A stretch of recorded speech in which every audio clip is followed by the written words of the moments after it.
I do not want to see you here anymore."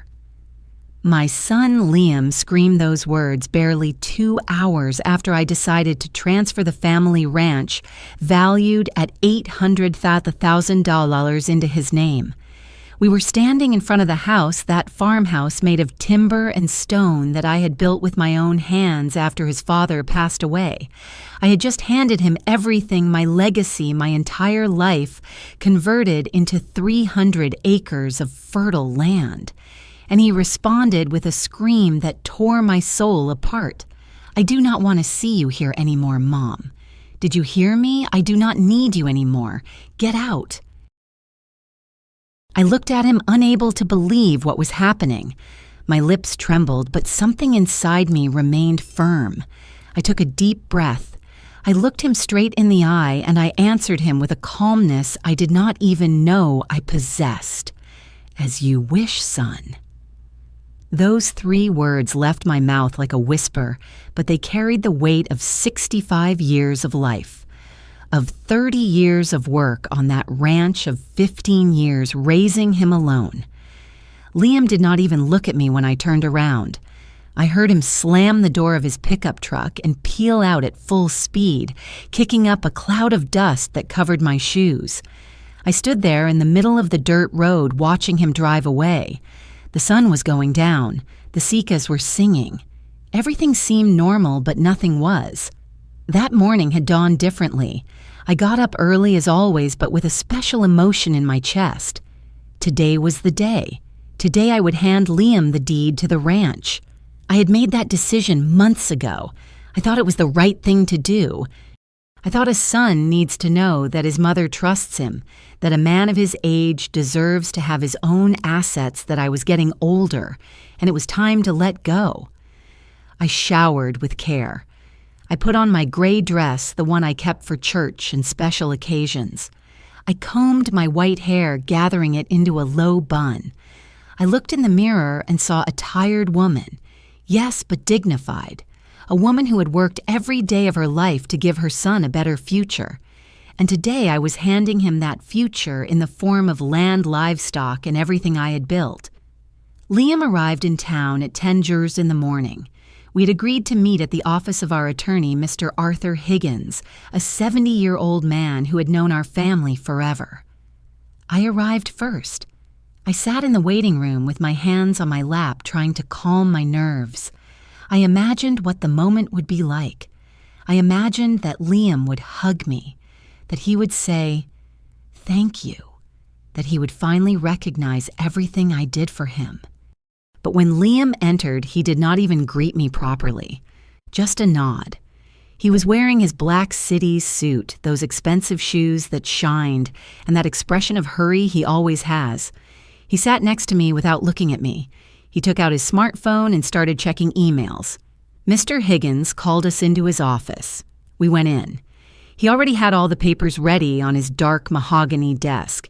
He explained the procedure again, although I already knew it by heart. The transfer of property, the legal documents, the signatures, everything was in order. I signed first, my full name, Eleanor Vance.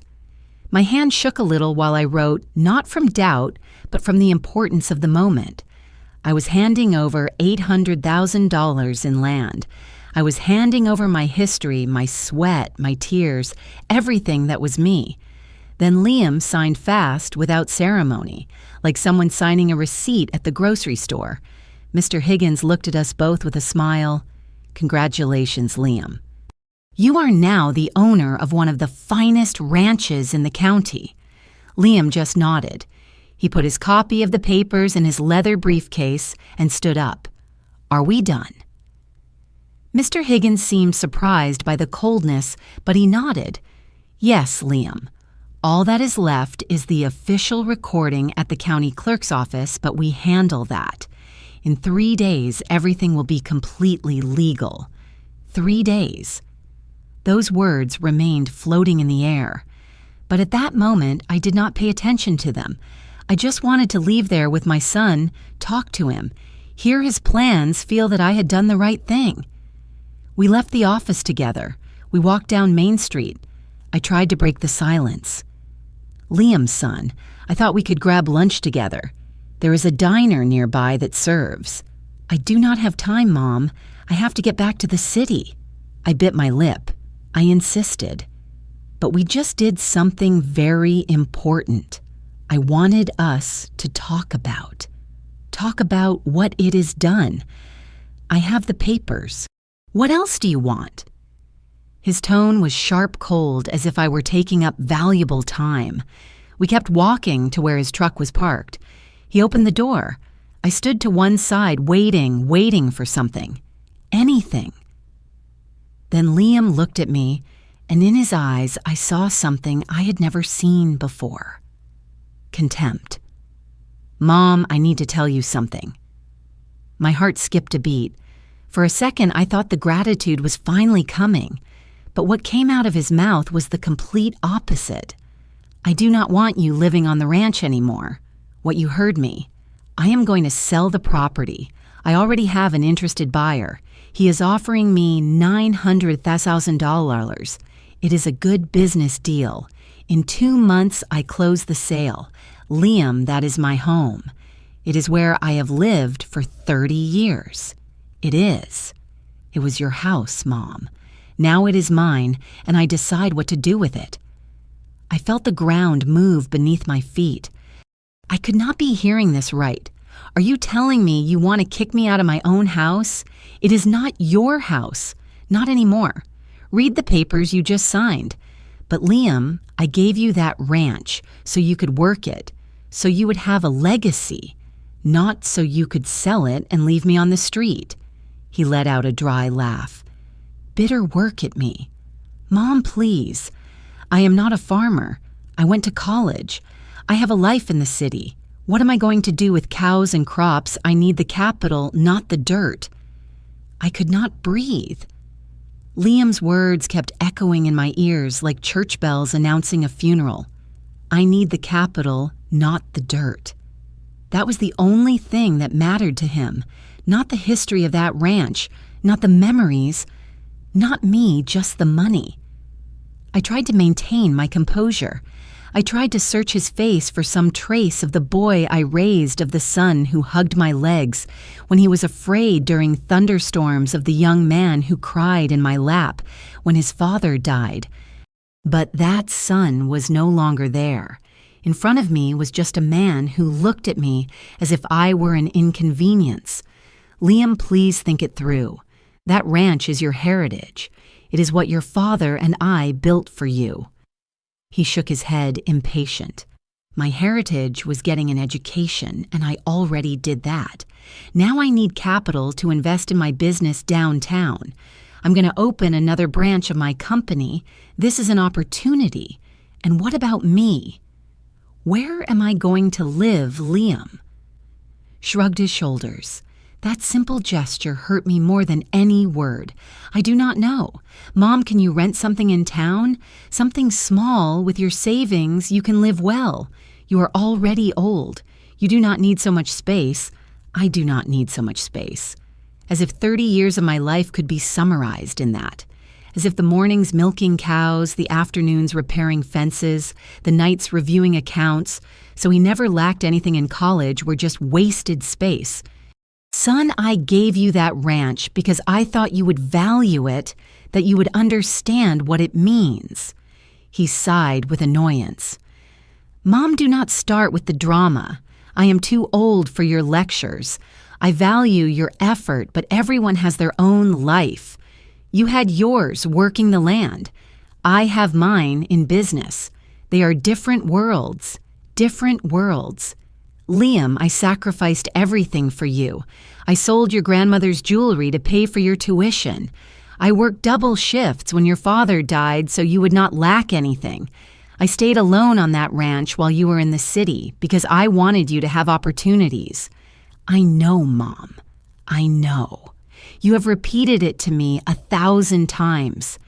His tone was fed up, as if my sacrifice was a broken record that bored him. I felt something break inside me, something that until that moment I had believed was unbreakable. So everything I did means nothing to you. Liam looked me straight in the eye. And what he said next knocked the air out of my lungs. It means you did your job as a mother, nothing more. I did not ask you to sacrifice yourself. You chose to do it. You cannot bill me for the rest of my life for decisions you made. My legs went weak. I had to hold on to the side mirror of the truck so I would not fall. My job as a mother, nothing more. I had raised a stranger, someone incapable of feeling gratitude, incapable of loving. Liam kept talking as if he did not notice he was destroying me with every word. Besides, let us be honest, Mom. You never understood me.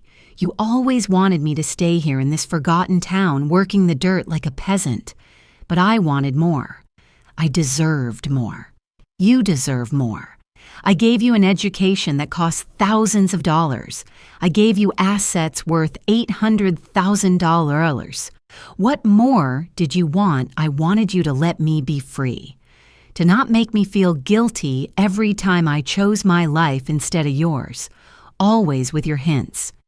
Always with your, "Oh, son, I am just staying here alone," as if it were my obligation to stay and keep you company. I never asked you to stay. I just wanted you to come visit me once in a while.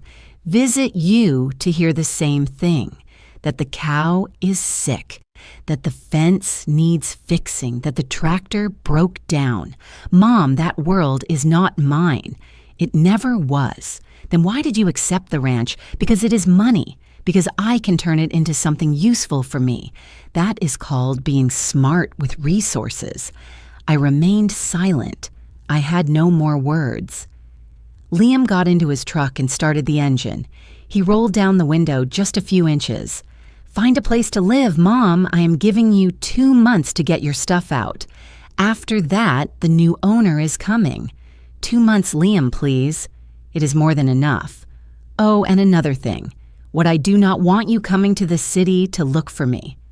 I do not want you showing up at my office like you did the last time, embarrassing me in front of my partners, with your country clothes and your stories about the farm. They do not understand that world, and frankly, I do not want them to understand it either." I felt as if he had slapped me. The last time I went to the city was 6 months ago for his birthday. I brought a homemade cake. I dressed in my best clothes, and he barely let me stay 15 minutes before saying he had an important meeting. Are you ashamed of me? It is not that, Mom. It is just that you and I are from different worlds. I already told you I am your mother, Liam. I am not from another world. I am the woman who gave birth to you, and I thank you for that. But you already fulfilled your role. Now let me live my life. That was when he screamed it, when he said those words that would remain engraved in my memory forever. I do not want to see you here anymore. Do you understand? I do not need you anymore. Get out and leave me alone. The silence that followed was worse than the scream. People on the street had stopped to look. Some ladies who were shopping at the corner store were watching us with wide eyes. Mr. Vincent, the owner of the hardware store, was shaking his head from his doorway. I took a deep breath. I felt something inside me close like a steel door slamming shut that would never open again. I looked at my son one last time, and I said to him with a voice that sounded calmer than I felt inside, "As you wish, son." Liam peeled out without saying another word. I watched his truck disappear around the bend in the road. The dust settled slowly. The ladies were still looking at me. Mr. Vincent walked over. "Are you all right, Mrs. Vance?" I nodded without speaking. I did not trust my voice. I turned around and started walking. I needed to move. I needed my legs to do something. While my head processed what had just happened, I walked the 6 blocks to the bus stop. I sat on the metal bench, hot from the sun. I waited 20 minutes until the county shuttle that goes out toward the ranch arrived. I got on. I paid my fare. I sat next to the window. And during the entire 40-minute ride, I did not shed a single tear, because something strange was happening inside me. It was not sadness. It was not rage. It was clarity. A cold and precise clarity like the edge of a well-sharpened knife. Liam had said he did not need me anymore, that he wanted to sell the ranch, that he gave me 2 months to leave. But he had forgotten a detail, a very important detail that Mr. Higgins had mentioned in the office. The transfer was not official until the papers were recorded in the public archives, and that recording took 3 days. 3 days. I got off the bus at the entrance to the ranch. I walked up the dirt path to the house. The chickens were pecking in the yard. The dogs came to greet me, wagging their tails. Everything remained the same, but I was no longer the same woman who had left that morning. I went into the house. I went straight to my bedroom. I took a manila envelope where I kept important documents out of my dresser drawer. Inside was Mr. Arthur Higgins' business card. I looked at it for a long while. Then I picked up the phone and dialed his number. Mr. Higgins answered on the 3rd ring. His voice sounded calm as always. Higgins Law Firm. "Good afternoon, Mr. Higgins. This is Eleanor Vance." There was a brief pause on the other end of the line. Then I heard him shifting in his chair. "Eleanor, what a surprise. Did something happen?" "We just saw each other at the office a few hours ago." "Yes, Mr. Higgins, something happened. I need to speak with you. It is urgent." I sensed the concern in his voice when he replied, "Is everything okay? Did you have a problem with the documents?" "Not with the documents, with my son." Silence. A silence that told me Mr. Higgins knew exactly what I was talking about. He had seen something in the office. He had noticed Liam's coldness, the way he ignored me during the whole process. "Do you want to come to the office? I can see you tomorrow morning." "I need to see you today, Mr. Higgins. Right now, if possible." I heard him flipping the pages of his planner. "It is 3 diary. I have an appointment at 4, but I can see you at 5. Does that work for you? Perfect? I will be there." I hung up the phone and sat on the edge of my bed. The house was silent. You could only hear the tick-tock of the wall clock in the living room. That clock had belonged to my mother. That clock that had watched every minute of my life pass in this farmhouse for 30 years. I stood up and walked through the house slowly. I looked at every corner as if I were seeing it for the first time. The kitchen, where I prepared thousands of meals. The dining room where Liam and I ate dinner together when he was a boy. The living room where his father sat to read the newspaper every afternoon before he died. The wooden rocking chair where I sat to knit while Liam did his homework. Everything was full of memories, memories that meant nothing to my son. He only saw $900,000. He only saw a business opportunity. He only saw a property he wanted to convert into quick cash. I went to the kitchen and made myself a coffee. I sat at the table and drank slowly. I needed to calm down. I needed to think clearly because what I was about to do had no turning back. Liam had said he did not need me anymore, that everyone had their own life, that I had fulfilled my role as a mother and nothing more. Those words kept bouncing around in my head. Every time I remembered them, I felt a sharp pain in my chest, but I also felt something else, determination. If my son thought he could treat me like that he could throw me away like an old rag after using it, he was very wrong. I had worked every day of my life for that ranch. I had buried my husband in that land. I had raised my son among those fields. No one, not even my own son, was going to take those achievements away from me. I finished my coffee. I washed the cup. I changed my clothes. I put on black slacks, a simple white blouse, and my closed-toe shoes.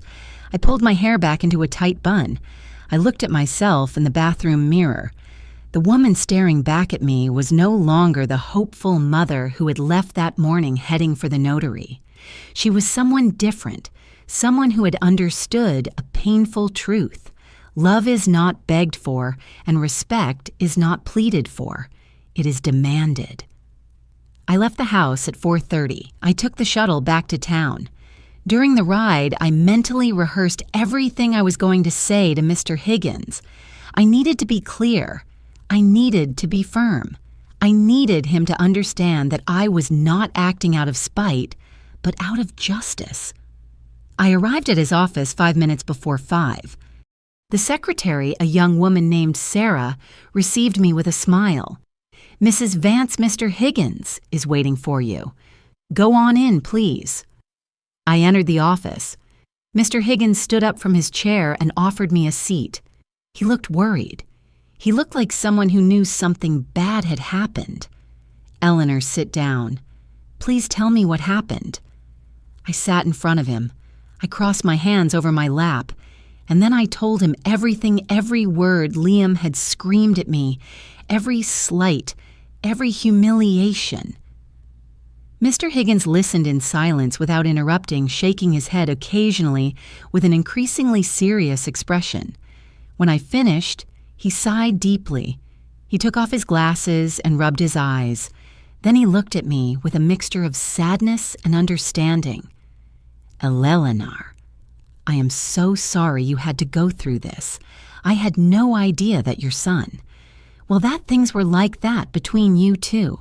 I did not know either Mr. Higgins. I thought that by handing him the ranch, he was going to value my effort. I thought he was going to understand what it meant, but I was wrong." He nodded slowly. "And what do you want to do?" "Now I want to cancel the transfer." The words came out of my mouth firmly. Mr. Higgins looked at me in surprise. "Cancel the transfer? Eleanor, that is a very serious decision. I know, but it is my decision. Liam made it very clear that he does not want me in his life, that he is only interested in the money from the sale that I embarrass him. Well, if that is how it is, he has no reason to keep anything that is mine." Mr. Higgins leaned back in his chair. He clasped his hands under his chin. He thought for a long minute. "Legally, you can still do it. The deed has not been recorded in the public archives yet. That takes 3 business days. Until it is recorded, the property is still yours. If you want to stop the process, you have every right. And what do I need to do? Sign a revocation of the deed of gift. It is a legal document that nullifies everything we signed this morning. Once you sign it and I process it, the ranch will remain in your name. Liam will receive nothing. Can he stop it? No, because legally he is not the owner yet. The papers he signed this morning were just an intention to transfer, but without the official recording, they do not have full validity against third parties. You remain the legal owner." I felt something loosen in my chest. There was still time. I could still fix this. "Then let's do it, Mr. Higgins. Right now." He looked at me intently. "Eleanor, I want you to be completely sure. This is going to cause a huge conflict with your son. He is going to be furious when he finds out. I am already sure. My son was very clear with me. He told me he does not need me anymore. To get out, to never look for him again. Well then, if that is what he wants, let him have it. But without my ranch, Mr." Higgins nodded slowly. He stood up and went to his file cabinet. He took out a new form and placed it on the desk. He started writing. I watched every movement of his pen. Every word he noted was a step toward my freedom. "Here it is, Eleanor. Read it carefully before signing." I took the document and read it completely. It was clear. It was direct. It revoked the transfer of property by unilateral decision of the current owner.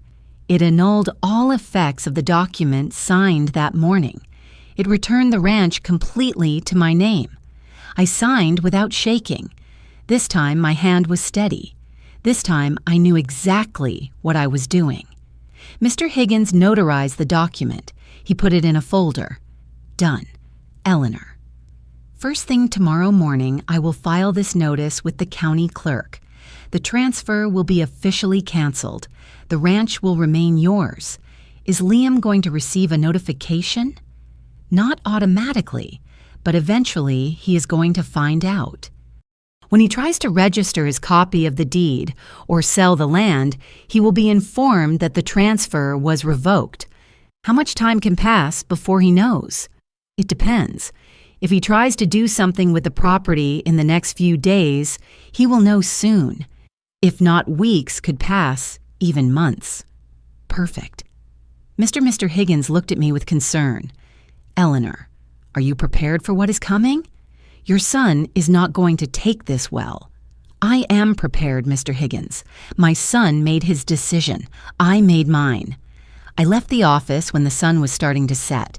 The sky was dyed orange and violet. I walked through the streets of town with a strange sensation in my chest. It was not happiness. It was not sadness. It was peace. A peace I had not felt in years. I passed in front of the church, in front of the park where Liam played when he was a boy, in front of the school where he took his first steps as a student. Everything reminded me of him. But now those memories no longer hurt me. They were simply there like old photographs in an album that one looks at without emotion. I took the last shuttle back to the ranch. I arrived when it was already dark.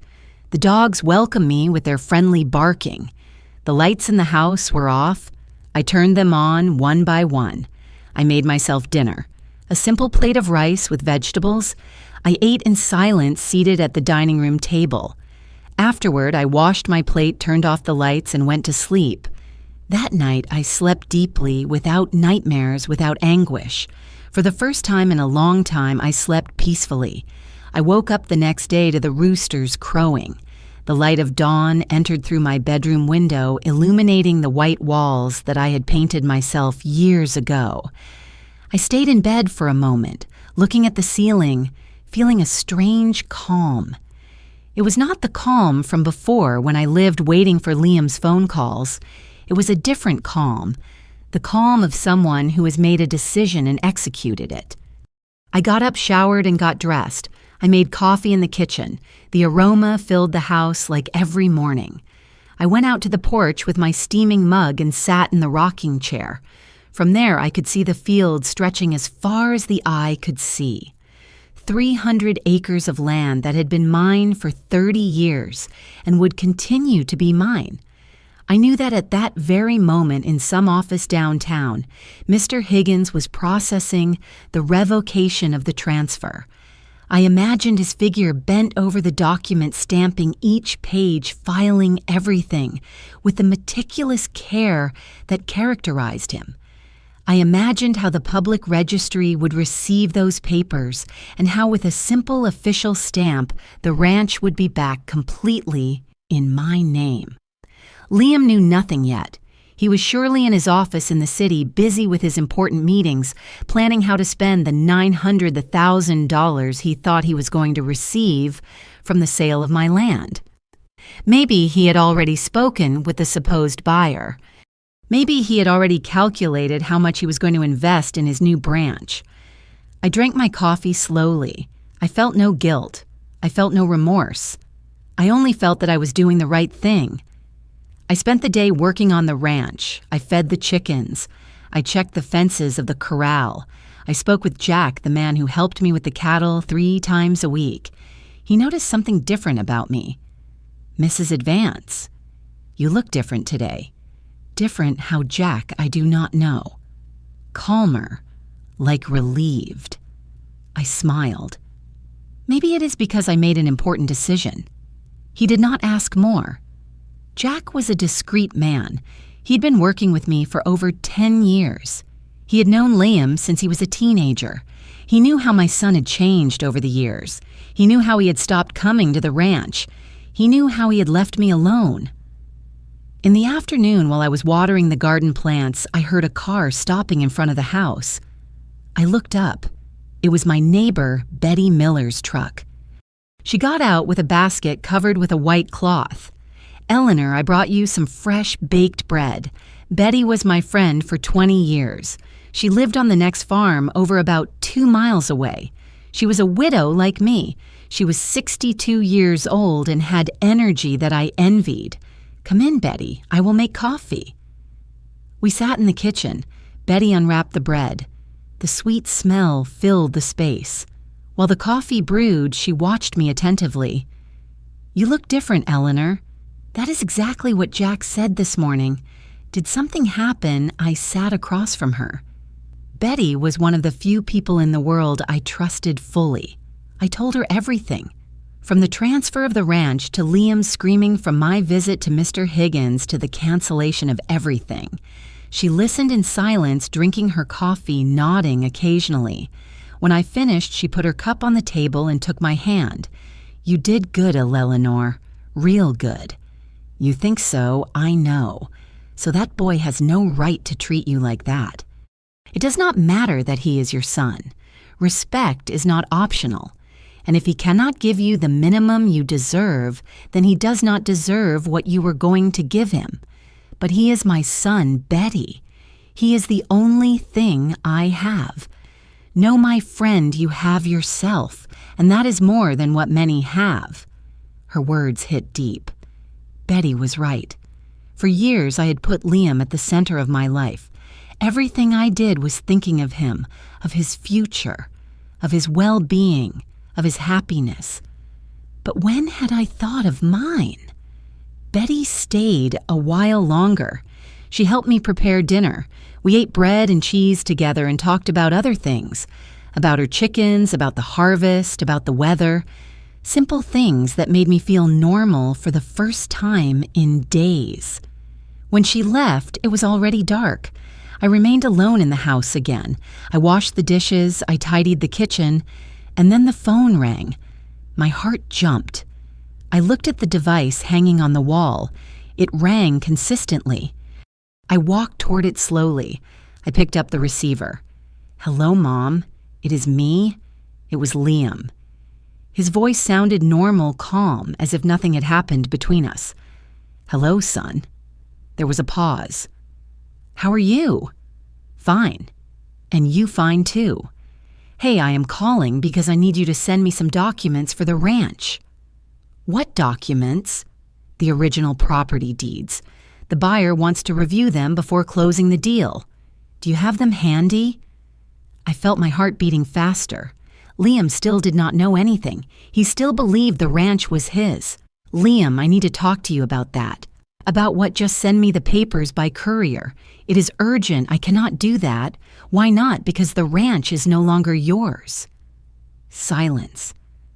A long and heavy silence on the other end of the line. "What did you say?" I said the ranch is no longer yours. I canceled the transfer. I heard his breathing change, how it became faster, more agitated. "You did what I went to see Mr. Higgins yesterday. I signed the revocation of the transfer. The ranch remains in my name." "Mom, are you crazy?" "What do you mean? You canceled the transfer. You told me yourself you did not want me in your life anymore to get out that I embarrassed you. Well, if I am not part of your life, my ranch is not either. You cannot do that. We already signed the papers. The papers were not recorded yet. I was still the legal owner, and as the owner, I decided to cancel everything." Liam exploded. His voice turned into a scream. "This is ridiculous. You have to be joking. I already made a deal with the buyer. I already gave my word. Well, you will have to tell him the deal is off." "No, Mom, you do not understand. I need that money. I already made commitments. I already signed contracts for the new branch. That is not my problem, Liam. Of course it is your problem. That ranch is mine. You gave it to me. I was going to give it to you, but you changed everything when you treated me like trash. When you screamed at me, when you told me you did not need me anymore. That does not give you the right to take away what is mine. It is not yours, Liam. It never was. The papers were not recorded. The transfer was never official." I heard him hit something on the other end, as if he had punched his desk. "I am coming over there right now, and you are going to sign whatever is necessary for that ranch to return to my name. I am not going to sign anything, son. Yes, you are going to sign. Even if I have to make you, are you threatening me?" He was breathing with fury. "I will be there in 3 hours. Wait up for me." And he hung up. I stood in the kitchen with the phone in my hand, listening to the dial tone. I was not afraid. I did not feel panic. I only felt that the storm that had been brewing had finally arrived. I hung up the phone slowly. My hands were shaking, but not from fear. It was pure adrenaline. Liam was on his way. He was going to arrive furious, ready to fight, to demand, to force me to give back what he believed was his. But I was no longer the submissive mother who let herself be yelled at.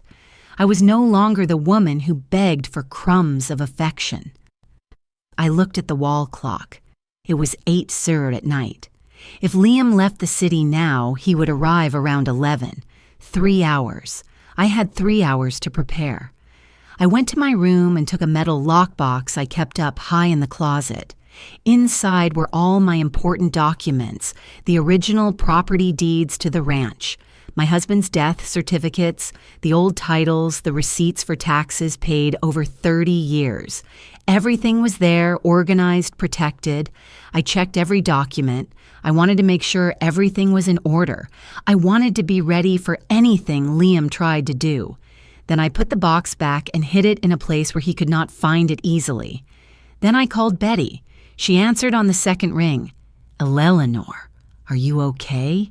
"Yes, Betty, but Liam is on his way." "On." "I just told him I canceled the transfer of the ranch. He is furious." I heard Betty let out a worried sigh. "Do you want me to come over there? I do not like you being alone." "No, my friend, I will be fine. I just wanted someone to know he is coming just in case." "Eleanor, that boy can get violent. Do not trust that he is going to control himself. I know that is why I am telling you. If I do not call you tomorrow morning, come looking for me." "All right, but be careful. And if you need anything at all, you call me. I will."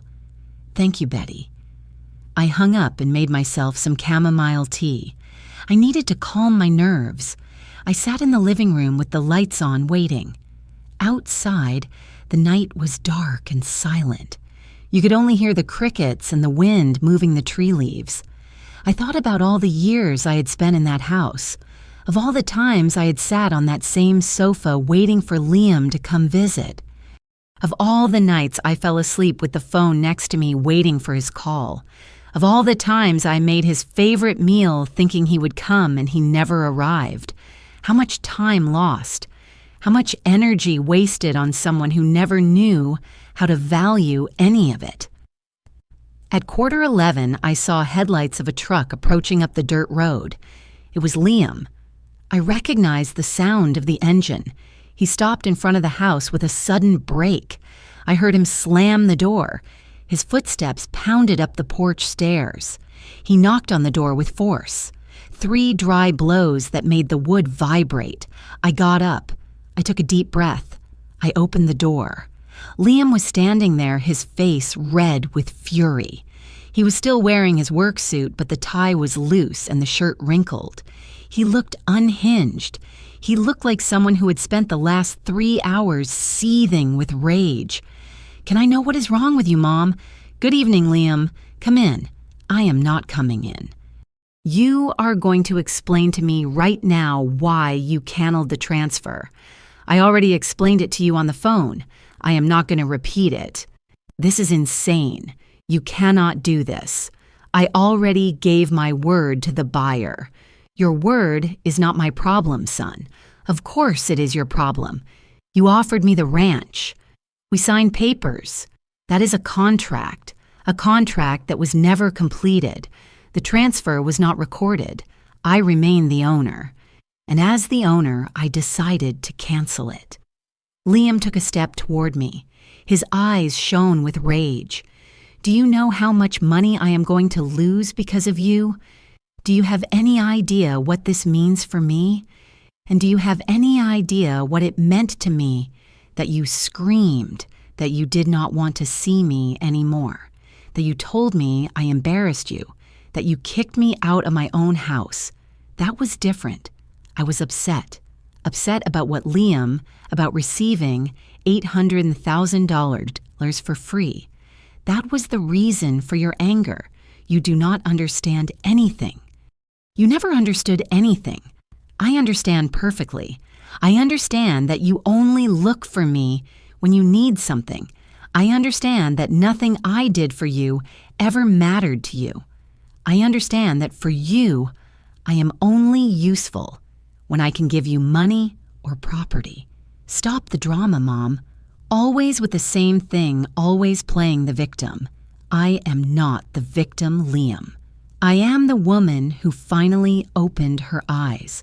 He clenched his fists. He was breathing heavily. All right, fine. If you want me to apologize, I will do it. I am sorry. Happy. Now sign the papers and give me back my ranch. It does not work like that, son. You cannot treat me like trash and then ask for forgiveness as if nothing happened. Then what do you want money? Do you want me to pay you for the ranch? I can give you a percentage of the sale. I do not want your money. I want you to leave. To leave. This is my family's house. It was. It isn't anymore. Now it is just my house, and you are not welcome here. Liam looked at me with a mixture of disbelief and contempt. Are you crazy? Do you really think you can kick me out just like that? I am not kicking you out. I am telling you that you are not welcome. There is a difference. Mom listened to me closely. I need that ranch.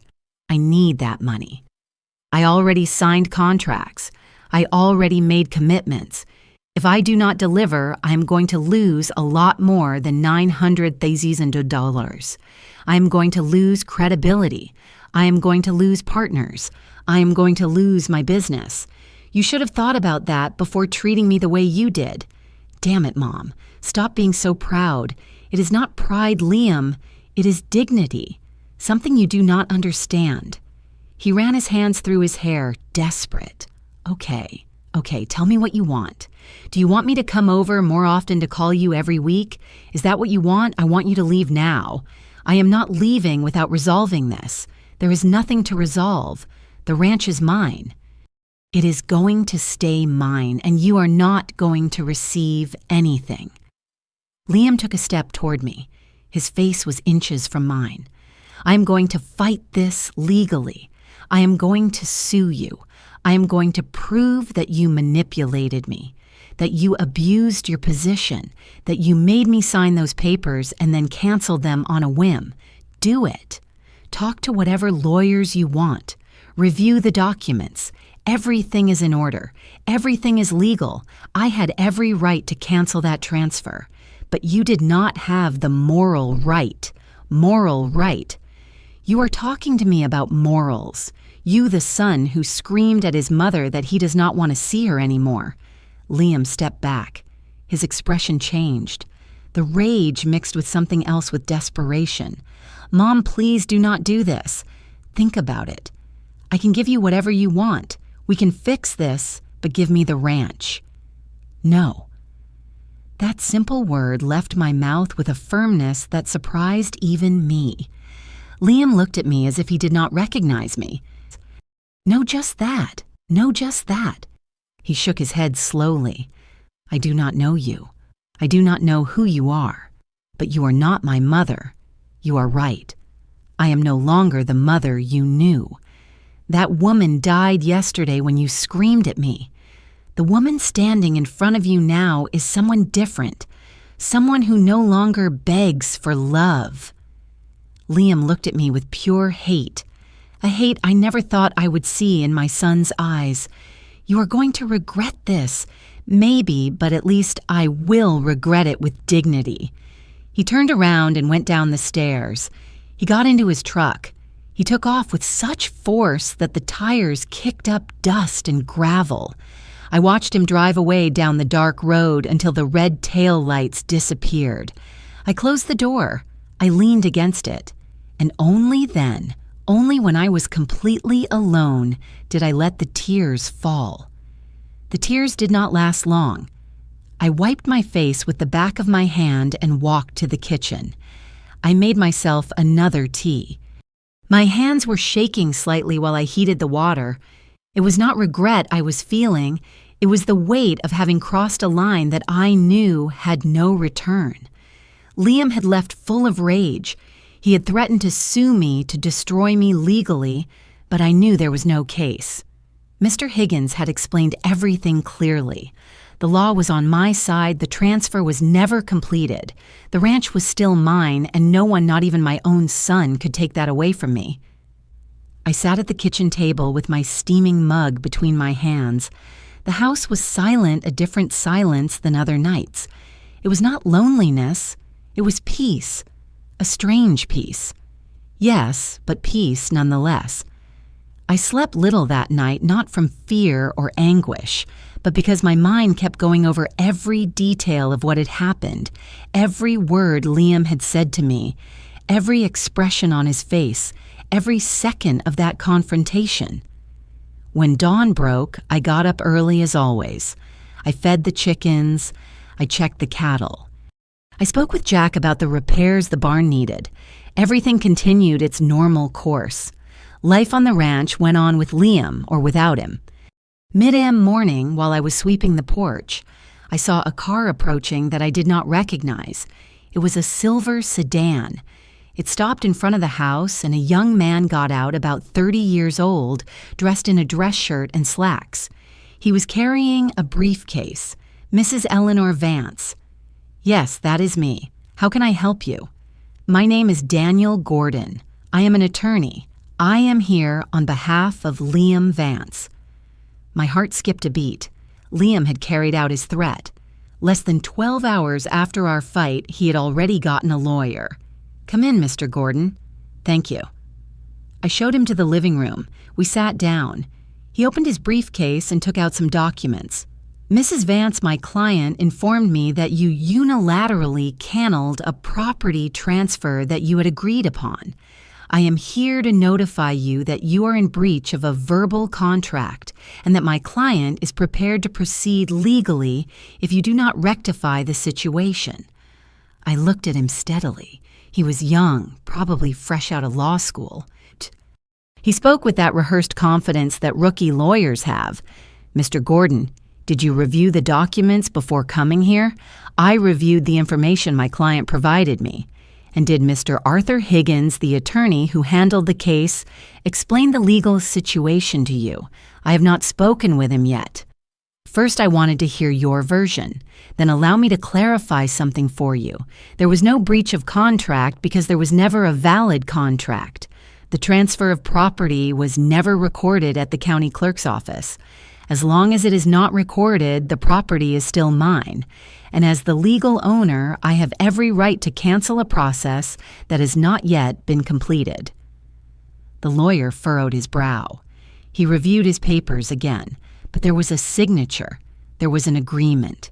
There was an intention to transfer. That is different. I suggest you talk to Mr. Arthur Higgins. He will explain the legal situation better than I can. Mrs. Vance, my client, is very upset. He had already made financial commitments based on that transfer. Your client's commitments are not my responsibility. He assumed the transfer was final when it was not. That was a mistake on his part, not mine. The lawyer looked uncomfortable. He put his papers away slowly. Is there any possibility of reaching an agreement? Any compensation you would be willing to accept to proceed with the transfer? The ranch is not for sale. It is not available for transfer, and I am not going to change my mind. I understand. Then my client will proceed with whatever legal actions he considers necessary. He is within his rights. I will also be legally represented, and I assure you that everything is in order on my side. The lawyer stood up. I walked him to the door. Mrs. Vance, if you will allow me a personal comment, go ahead. I have seen many cases of family conflicts over property. They never end well. They always leave wounds that do not heal. I know, Mr. Gordon. but some wounds are already there long before properties enter the equation." He nodded with a thoughtful expression. He got into his car and left. He had barely gone when the phone rang. It was Betty. "Eleanor, I just saw a car leave your house. Who was it?" a lawyer Liam sent. Already so fast. Already that boy does not waste time. No, but he does not have a case either. Mr. Higgins says the law is on my side. Even so, Eleanor legal fights are exhausting. Are you prepared for that? I am prepared for whatever comes, Betty. There's no turning back now.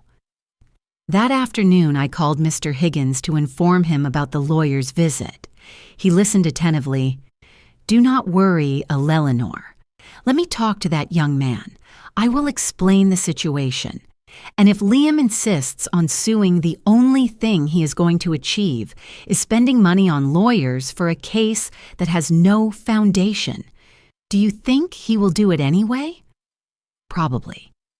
When people are angry, they do not think clearly. But eventually he will realize he has no way to win this. Thank you, Mr. Higgins. After hanging up, I sat on the porch to watch the sunset. The fields looked golden under the light of the setting sun. Everything was calm. Everything was in its place. 2 days later, Betty came to visit me with news. "Eleanor, I heard something in town. You should know." "What is it?" Liam went to look for the buyer of the ranch. He explained that the sale could not be made, and the man got very upset. He says Liam had assured him everything was ready, that he had even accepted an advance of $50,000. $50,000. That is right. And now the buyer is demanding he give it back, but Liam already spent it. I stayed silent. Liam had not only counted on the money from the sale, but he had already spent money he did not have. And what is he going to do, I do not know, but I heard he is trying to get a loan to pay the buyer back, and the banks do not want to lend to him because he already has debts. Betty looked at me with concern. "Eleanor, that boy is sinking all on his own. I am not sinking him, Betty. He made his decisions. He spent money he did not have. He made promises he could not keep. That is not my fault, I know. But he is still your son. A son who told me he did not want to see me anymore, who kicked me out of my own house, who treated me as if I were nothing." Betty nodded slowly. She did not say more. That night while I was making dinner, the phone rang again. This time it was a number I did not recognize. "Hello, Mrs. Vance. This is Aunt Holly." Aunt Holly was my younger sister. She lived in the city near where Liam lived. We did not talk much, maybe once or twice a year. "Holly, what a surprise. How are you, fine sister? But I am calling you because Liam came to see me. Liam went to see you. Yes, he is desperate. Eleanor. He says you took the ranch from him, that you left him in ruins, that he needs help. And what did you tell him?" "I told him I do not get involved in problems between you two, but he insisted. He asked to borrow money, $50,000, and I told him I do not have that amount. And even if I had it, I would not lend it without knowing the whole story. That is why I am calling you. I want to know what really happened." I told Holly everything, every detail, every word, every humiliation. She listened in silence. When I finished, she sighed deeply. "Eleanor, I am so sorry. I did not know Liam had treated you like that. No one knew because I never complained. I always defended him. I always justified his absence. You did right to cancel that transfer. That boy needs to learn that actions have consequences. Thank you, Holly. And do not worry. I am not going to lend him anything. Let him solve his problems like the adult he is." We hung up, and for the first time in a long time, I felt that someone in my family understood me. The following days were strangely quiet. I did not hear from Liam directly again. There were no more furious calls. There were no more nocturnal visits, but the town was small and news traveled fast. Through Betty, through Mr. Higgins and other people I had known for years, I gradually found out what was happening with my son.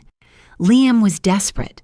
The buyer of the ranch, a businessman named Marcus Sterling, not only demanded the return of the $50,000 advance, but he had threatened to sue him for fraud.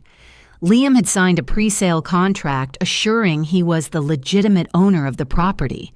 Now that document compromised him legally. The banks had denied him loans because they discovered he had other debts.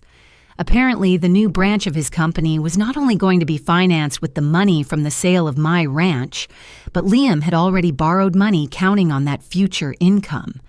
Now his whole house of cards was collapsing. One afternoon while I was having coffee with Betty in my kitchen, she told me something that surprised me. Eleanor, yesterday I saw Liam in town. Really? What was he doing here? He was at the bank. I saw him come out with a nasty look on his face. After that, he went to Mr. Higgins' office. He went to see Mr. Higgins. Yes, I was there when he came out. He looked bad, sister. Real bad. Disheveled. Dark circles under his eyes like he had not slept in days. I said nothing. Just drank my coffee slowly. Don't you feel anything, Eleanor? He is your son. Of course I feel, Betty, but I do not feel guilt. I feel sadness for the man he became. I feel disappointment, but not guilt. Betty nodded. Mr. Higgins told me that Liam asked him to talk to you to try to convince you to reverse the cancellation. And what did Mr. Higgins tell him? That it was impossible, that the decision was yours, and that he, as a notary and attorney, could not pressure you. Liam got very upset. He shouted at him. Mr. Higgins had to ask him to leave his office. I imagined the scene. Liam, always so composed, so professional, losing his temper in a public office. That was not the image he cultivated with such care. The next day, I received a letter. It came certified. The mailman brought it all the way to the ranch. It was from a law firm in the city. I opened it with calm hands and read its content. It was a formal lawsuit. Liam accused me of emotional manipulation, breach of trust, and inducing him to sign documents under false promises. He demanded that the transfer of the ranch be completed immediately, or failing that I pay him compensation of $900,000 for damages. I read the entire lawsuit. It was full of pompous legal terms, accusations that sounded serious on paper, but had no real substance. Liam was throwing darts in the air, hoping one would stick. I called Mr. Higgins. I read him the lawsuit over the phone. Eleanor, this has no legal basis. It is a pressure strategy. They hope you get scared and give in. What should I do? You need a litigation attorney to represent you. I know someone very good. His name is Vincent Price. He is from the city, but he has a lot of experience in family property cases. Do you want me to ask him to contact you? Yes, please. 2 days later, Vincent Price came to visit me. He was a man of about 50 with a serious but kind expression. He sat with me in the living room and reviewed all the documents. Liam's lawsuit, the papers of the canceled transfer, the property titles, everything. Mrs. Vance, this case is very simple from a legal point of view. You did not commit any crime. There was no fraud. There was no manipulation. The transfer was never completed, and you had every right to cancel it. This lawsuit is not going to prosper. Are you sure completely? But it is going to be an annoying process. Your son is going to insist. He is going to drag out the trial as long as he can. He is going to try to tire you out. I am not going to get tired, Mr. Price. He smiled slightly. I see that. Then we will proceed with the defense. I am going to file the response to the lawsuit, and we are going to request that it be dismissed for lack of merit. How long can this take? Months? Maybe a year? It depends on how much your son insists. I have time. A week later, Liam's situation worsened even more. Betty brought me the news. Eleanor Marcus Sterling filed a lawsuit against Liam for fraud and breach of contract. I expected that. But there is more. Apparently, Liam's partners in his company found out about all his financial problems, and they decided to separate from him. They dissolved the partnership. Liam lost his company, not the whole company, but he did lose his partners, and without them, he cannot open the new branch. His whole plan collapsed. I remained silent. Liam had built his life in the city with such care. His image as a successful businessman, his network of contacts, his reputation, and now all that was crumbling because he counted his chickens before they hatched. Do you know anything else? Yes, I heard he had to sell his truck. He needed the money to pay some urgent debts. The truck he liked so much. The one he drove with such pride. The one he used to drive away from me that day after screaming at me. That afternoon while I was feeding the chickens, I thought about everything that had happened. How a single decision had triggered an avalanche. But that decision had not been mine. It had been Liam's. He chose to treat me poorly. He chose to count on money he did not have. He chose to make promises he could not keep. I had only reacted. I had only protected what was mine. One night, almost 3 weeks after everything started, the phone rang late. It was 11:00 at night. I looked at the device with distrust. I answered, "Hello, Mom." It was Liam, but his voice sounded different, broken, tired.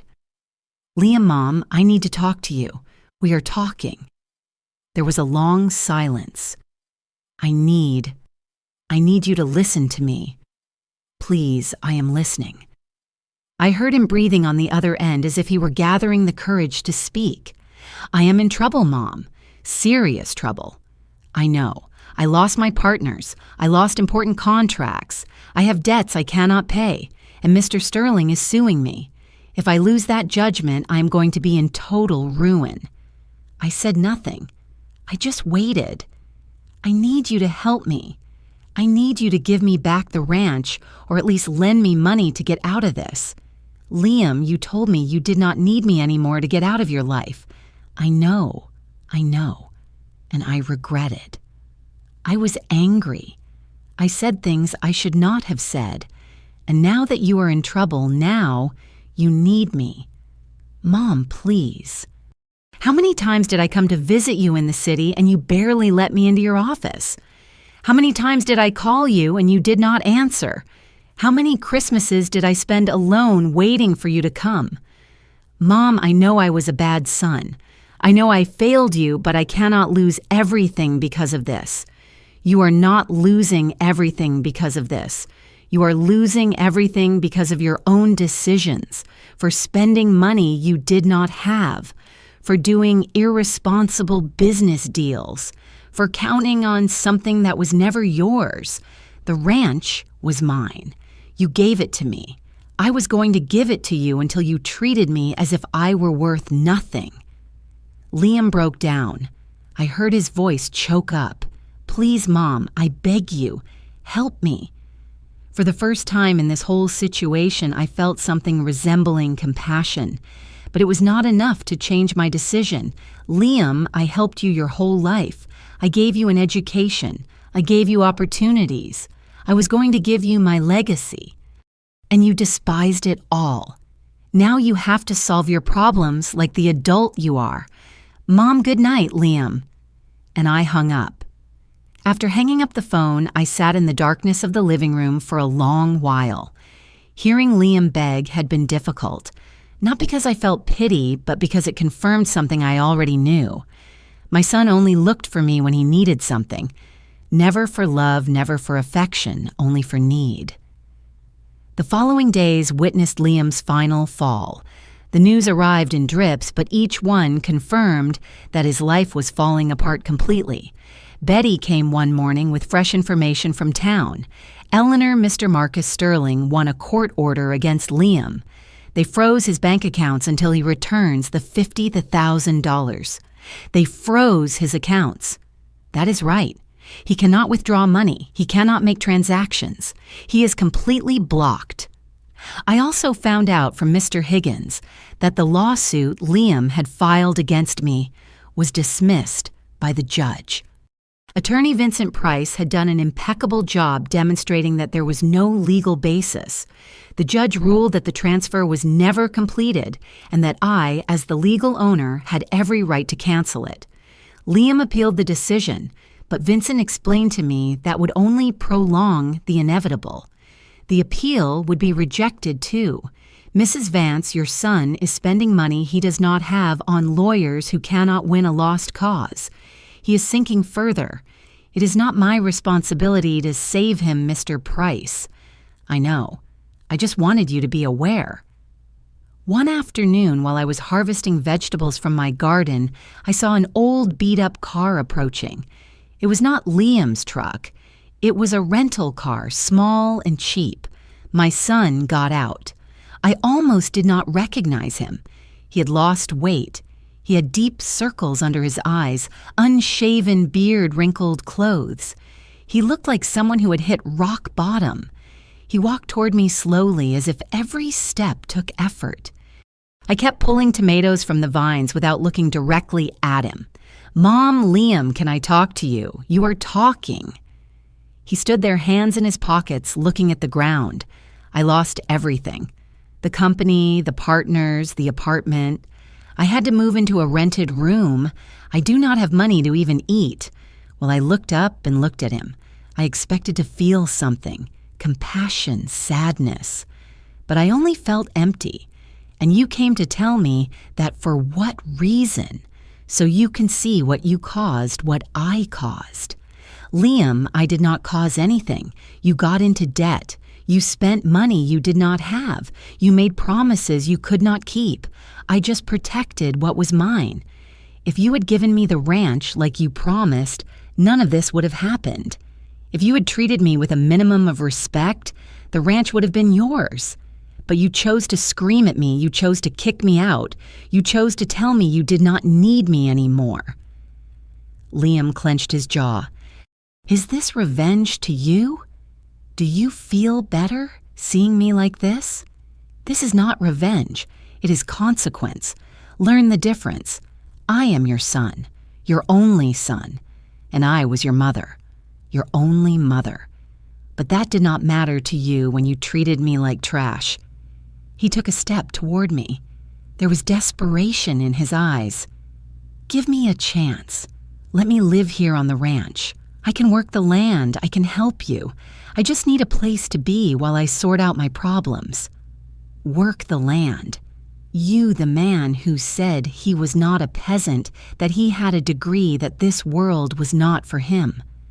I am desperate. Mom, I have nowhere to go. You had a life in the city. You had friends, partners. Why don't they help you? They all drifted away when they saw I was in trouble. No one answers my calls. How curious. When you had money, they were there. When you lost it, they disappeared, just like you with me. When you needed me, I was there. When you thought you did not need me anymore, you kicked me out. Liam ran his hands over his face. He seemed about to break. What do you want me to do? Neil begged for forgiveness, crying. I do not want anything from you, Liam. Not anymore. Please, Mom, I beg you. I cannot fall any lower. Then learn to get up on your own, like I had to do when your father died, like I had to do every time you left and left me alone. It is not the same. You are right.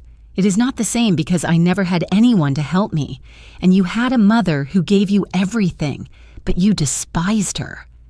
Liam began to weep, real tears running down his face without control. It was the first time I saw him cry since he was a child. I am sorry. I am so sorry. I was a terrible son. I was selfish. I was cruel. But please do not leave me like this, Liam.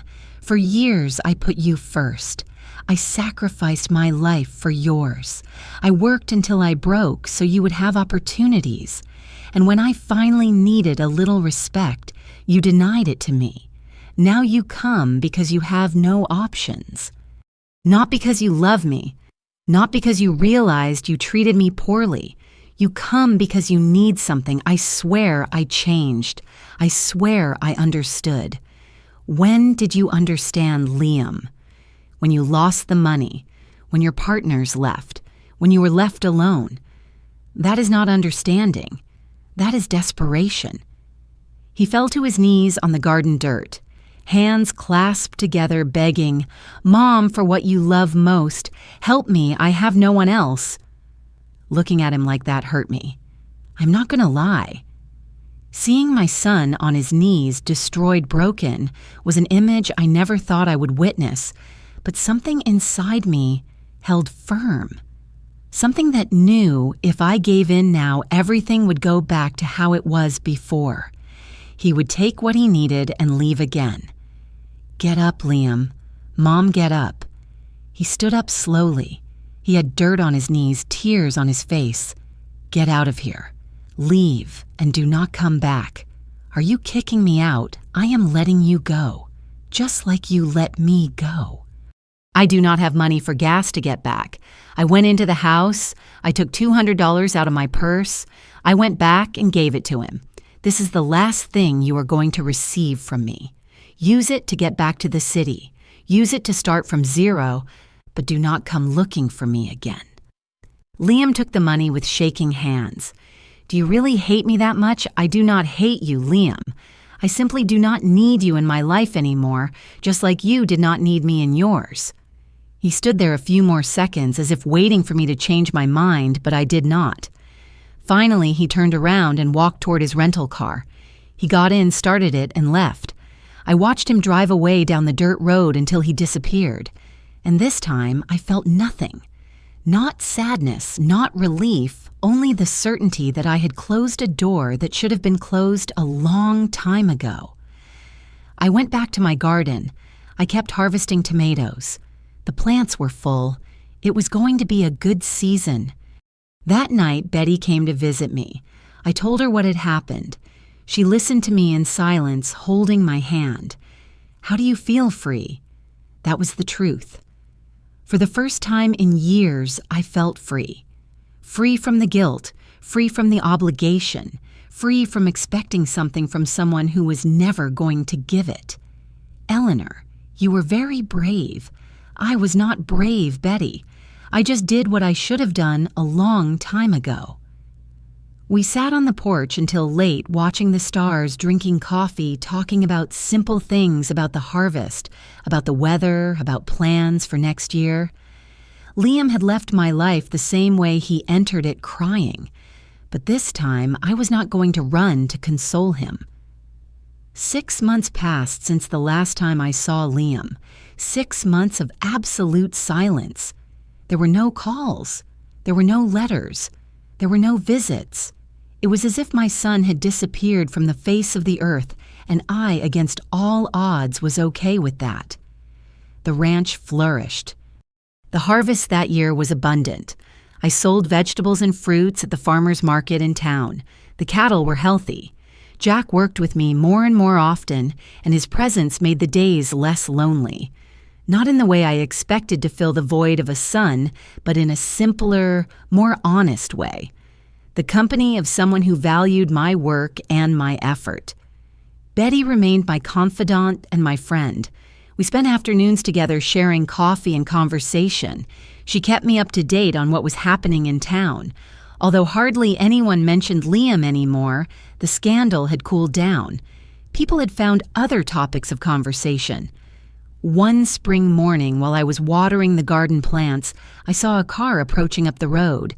It was Mr. Higgins' sedan. He stopped in front of the house, and the attorney got out with a folder under his arm. "Good morning, Mrs. Vance."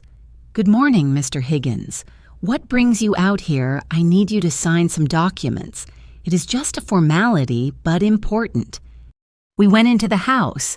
Mr. Higgins opened his folder and took out several papers. "Do you remember the appeal Liam filed?" "Yes, I remember. It was definitively rejected. The Superior Court confirmed that you acted within your legal rights. The case is closed. Liam cannot sue you again for this matter. I felt a weight I did not know I was still carrying. Lift off my shoulders. So everything is over legally. Yes. The ranch is completely yours without any pending dispute. I just need you to sign these documents to update the records. I signed where he indicated. Mr. Higgins stamped everything with his official seal. Mrs. Vance, if you will allow me to say something personal. Go ahead, Mr. Higgins. I have worked as an attorney for 40 years. I have seen many families destroy themselves over money and property, but you did something very few people have the courage to do. You put yourself first, and that is not selfishness. It is dignity. Thank you, Mr. Higgins. That means a lot coming from you. When he left, I sat in the living room looking at the signed documents. Everything was officially over. The legal battle had ended. The ranch was mine. My life was mine. That afternoon, I decided to do something I had been postponing. I went to my room and took out all the photographs of Liam I had stored away. Complete albums of his childhood, of his youth, of his graduation, photos of the two of us together in better times. I looked at them one by one, not with sadness, but with the tranquility of someone looking at a closed chapter. That smiling boy no longer existed. That young man full of dreams had become a man I did not know. And it was okay. Life was like that. People changed. Relationships ended. I put the photographs in a box and put it high up in the closet. I did not throw them away, but I did not leave them in sight either. They were part of my past, nothing more. A week later, Holly, my sister, came to visit me. She arrived by bus from the city and stayed with me for 3 days. It was the first time in years we spent real time together. One night, while we were eating dinner, she asked me, "Do you know anything about Liam?" "No." I ran into him a month ago in the city. He was working as a sales clerk at a clothing store." "As a sales clerk?" "Yes. He saw me but turned his face away. He did not want to speak to me." "How did he look?" "Haggarded, sad, but alive." I nodded in silence. Liam was alive. He was working. He was surviving. That was all I needed to know. Do you not feel a desire to look for him, to know how he really is, know Holly? He took his path. I took mine. And if one day he returns with real humility, with a true change, maybe I will listen to him. But I am not going to wait for him. I am not going to live hanging on that possibility. My sister took my hand. "You are stronger than you think, Eleanor." I had to be. I had no choice. The months kept passing. Autumn arrived with its golden colors, then winter with its gentle cold, and then another spring. Life on the ranch continued with its natural rhythm: planting, harvesting, caring, living. I turned 66, surrounded by friends. Betty organized a small party at my house. Neighbors from the countryside came. Jack and his family, Mr. Higgins with his wife. Holly traveled from the city. It was a simple celebration, but full of genuine affection. While I cut the cake, I looked around. All those people were there because they wanted to be. Not out of obligation, not out of interest, only out of real affection. And I realized I had more family than I thought. Not blood family necessarily, but family nonetheless. One afternoon, almost a year after everything happened, I was sitting on the porch, watching the sunset, when I heard the phone ring. It was an unknown number. I answered, "Hello, Mrs. Eleanor Vance." "Yes, that is me. This is Paula Mendes. I am a social worker at the General Hospital in the city. I have a Liam Vance registered here, and you appear as his emergency contact." My heart stopped for a second. Did something happen to him? He had a minor accident. Nothing serious. A fall, but he is alone and needs someone to come pick him up when they discharge him tomorrow. I understand. Is he okay? "Yes, ma'am. He just needs rest. Can you come for him?" No, I cannot." There was a silence on the other end. "Is there anyone else we can call?" "You can call Holly. She is his aunt. She lives in the city." I gave them my sister's number and hung up. I felt no guilt. I felt no urgency to run and get him. Liam was okay. He had medical attention, and he had Holly if he needed help. I called my sister to let her know. She told me she would go to the hospital.